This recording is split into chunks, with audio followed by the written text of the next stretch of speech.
हर कामयाब ऑर्गेनाइजेशन के पीछे ना एक अनदेखी ताकत काम करती है।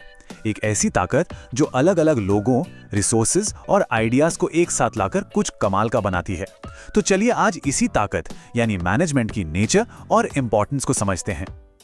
लेकिन सवाल ये उठता है कि आखिर इनकी कामयाबी के पीछे का राज क्या है? क्या ये सिर्फ दिन रात की मेहनत है या फिर कुछ और भी है? चलिए दो बिल्कुल अलग दुनियाओं पर एक नजर डालते हैं। एक तरफ हैं स्मिता राय की नामची डिजाइनर कैंडल्स, एक छोटा सा घर से चलने वाला बिजनेस जिसने 100 महिलाओं की जिंदगी रोशन कर दी।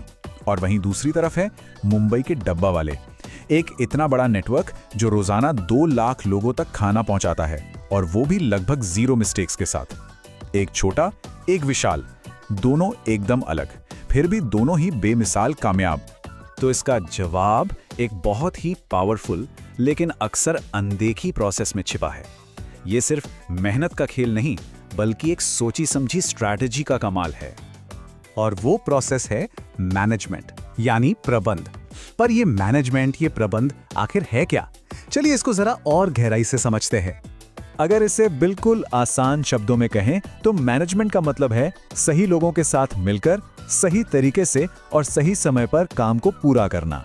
ये एक ऐसा प्रोसेस है जो हमारे लिमिटेड रिसोर्सेज का सबसे बेहतरीन इस्तेमाल करके किसी भी गोल को हासिल करने में मदद करता है। लेकिन रुकिए, मैनेजमेंट को असल में समझने के लिए ना 2 शब्दों को पकड़ना बहुत जरूरी है, इफेक्टिव और एफिशिएंट। सुनने में एक जैसे लगते हैं पर इनमें जमीन आसमान का फर्क है। इसको ऐसे समझिए, इफेक्टिव होने का मतलब है काम को पूरा करना, एंड रिजल्ट हासिल करना। वहीं एफिशिएंट होने का मतलब है उसी काम को कम से कम लागत, कम से कम टाइम और बिना किसी वेस्टेज के पूरा करना। एक अच्छा मैनेजर सिर्फ काम खत्म नहीं करता बल्कि उसे सही ढंग से, कुशलता से खत्म करता है। इसी बैलेंस का नाम मैनेजमेंट है। ठीक है, तो अब हमें ये तो समझ आ गया कि मैनेजमेंट क्या है, पर सवाल यह है कि इसकी जरूरत ही क्यों पड़ती है। देखिए, किसी भी ऑर्गेनाइजेशन के लिए मैनेजमेंट के कुछ खास मकसद होते हैं। मैनेजमेंट के 3 मेन ऑब्जेक्टिव्स होते हैं। पहला है ऑर्गेनाइजेशनल, मतलब कंपनी को चलाना, प्रॉफिट कमाना और ग्रोथ करना। दूसरा है सोशल, यानी समाज को फायदा पहुंचाना। और तीसरा है पर्सनल ऑब्जेक्टिव, यानी ऑर्गेनाइजेशन में काम करने वाले लोगों की जरूरतों का ख्याल रखना। ठीक वैसे ही जैसे स्मिता राय ने अपनी कैंडल कंपनी से 100 महिलाओं को सेल्फ डिपेंडेंट बनाया। अब देखिए, सोशल ऑब्जेक्टिव का इससे शानदार उदाहरण और क्या हो सकता है। आईटीसी की ई-चौपाल पहल, जिसने दूर दराज के गांवों में किसानों को जरूरी जानकारी और सही दाम देकर उन्हें एम्पावर किया। यह समाज के लिए एक बड़ा फायदा है।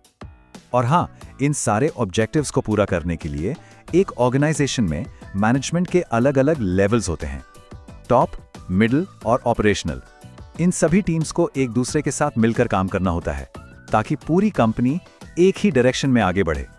अब ये हमें एक बहुत ही पुरानी और मजेदार बहस पर ले आता है। क्या मैनेजमेंट एक आर्ट है या एक साइंस?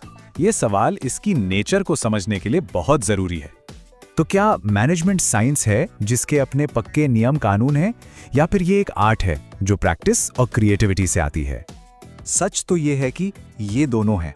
देखिए, साइंस की तरह मैनेजमेंट के पास एक सिस्टमेटाइज्ड बॉडी ऑफ नॉलेज है, कुछ यूनिवर्सल प्रिंसिपल्स हैं। लेकिन एक आर्ट की तरह इन प्रिंसिपल्स को कब, कहां और कैसे लगाना है, ये मैनेजर की अपनी क्रिएटिविटी और प्रैक्टिस पर डिपेंड करता है। इसका सबसे बेस्ट एग्जांपल है हमारे डब्बा वाले।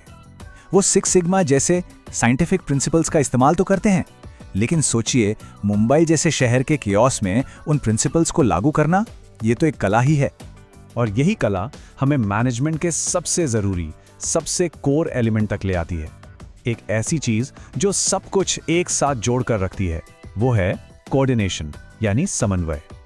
जरा सोचिए, कोऑर्डिनेशन के बिना कोई भी ऑर्गेनाइजेशन कैसी दिखेगी?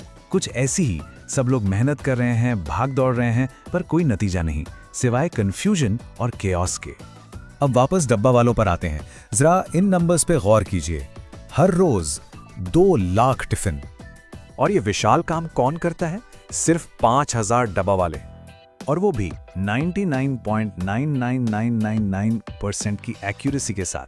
मतलब ये तो लगभग नामुमकिन सा लगता है ना? तो ये होता कैसे है? इसका जवाब सिर्फ एक शब्द में है, समन्वय, कोऑर्डिनेशन। वो प्रोसेस है जिससे एक मैनेजर अलग-अलग डिपार्टमेंट्स की एक्टिविटीज को एक कॉमन गोल की तरफ ले जाता है। ये वो ग्लू है जो पूरे संगठन को एक साथ चिपका कर रखता है। तो यहाँ सबसे बड़ी बात समझने वाली यह है कि कोऑर्डिनेशन मैनेजमेंट का कोई अलग थलग फंक्शन नहीं है। नहीं, ये तो मैनेजमेंट का सार है, उसका एसेंस है। ये वो धागा है जो प्लानिंग, ऑर्गेनाइजिंग, डायरेक्टिंग सबको एक माला में पिरोता है।